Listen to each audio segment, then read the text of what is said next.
Today, we're going to dig into the ancient wisdom of one of history's most incredible figures, the Roman Emperor Marcus Aurelius.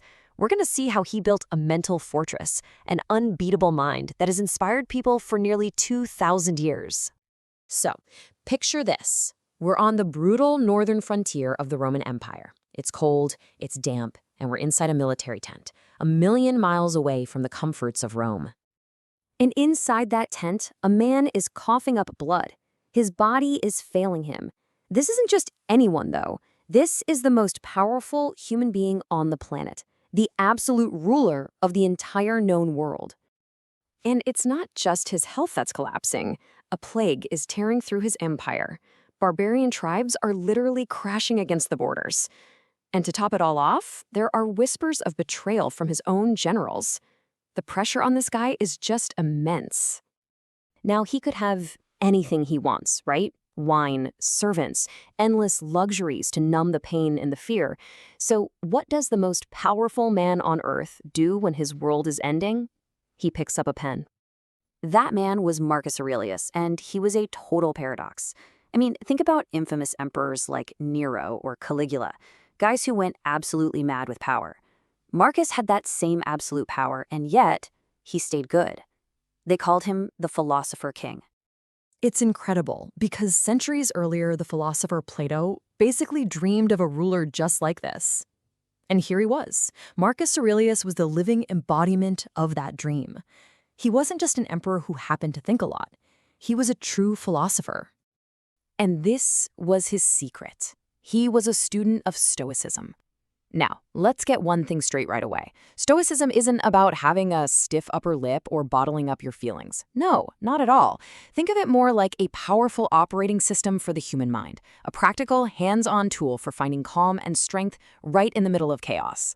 Marcus broke this whole operating system down into 3 core disciplines. And the first one, well, you could argue it's the most important one of all. It's the discipline of perception, mastering the way you see the world around you. So the Stoics separated reality into 2 clean parts. First, there's the event. That's the objective thing that just happens. Then there's your judgment. That's the subjective story you tell yourself about what happened. They argued that basically all of our suffering comes from that second part. You see, Marcus realized it's not the event that hurts us. It's our reaction to it. An insult is just words. Choosing to feel offended, that's the judgment. He's saying you actually have the power to just not add that second part. And he had this cool technique for it he called stripping things naked.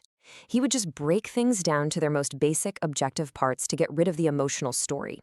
That luxurious purple robe that screams power? Nah, it's just sheep wool and some dye from a snail. That fancy wine? It's just old grape juice. This isn't about being cynical. It's about seeing reality for what it is, without all the baggage we attach to it. Okay, so that brings us to the second discipline. The discipline of action. This is all about what we do when things inevitably go wrong. It's about learning how to turn obstacles into fuel. The key word here is reframe. See, the Stoics don't just put up with hardship, they use it. The obstacle in your way doesn't block the path, it becomes the path. So you're stuck in traffic? Don't get angry. See it as a free training session for your patience. An employee messes something up? That's a chance for you to become a better teacher. Suddenly, every problem becomes an opportunity to practice a virtue. Marcus used this absolutely incredible metaphor. He said to think of yourself as a blazing fire.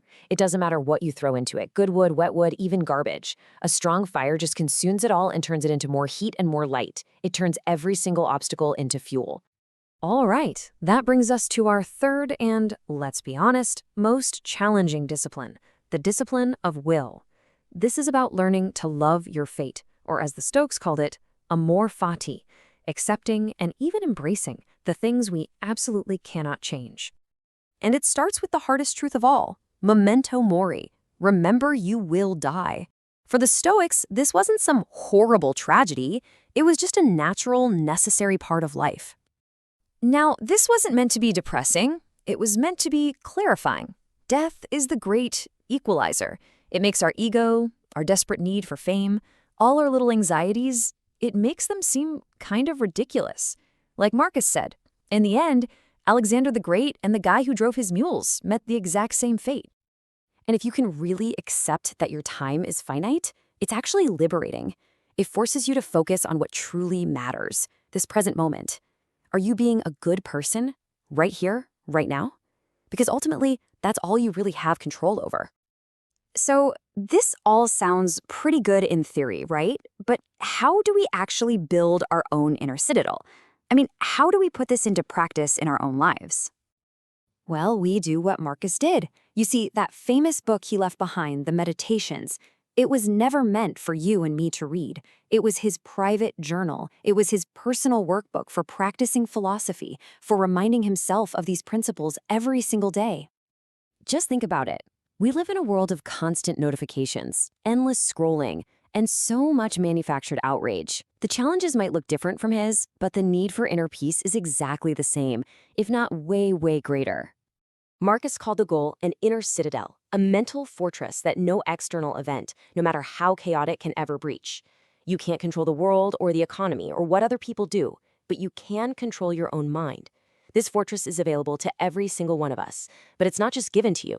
You have to build it, brick by brick, day by day. And in the end, it all just comes down to this. This is the final challenge Marcus Aurelius leaves for us, a call to action that rings just as true today as it did 2,000 years ago. Stop debating, stop theorizing, just be good. Do the work, be one.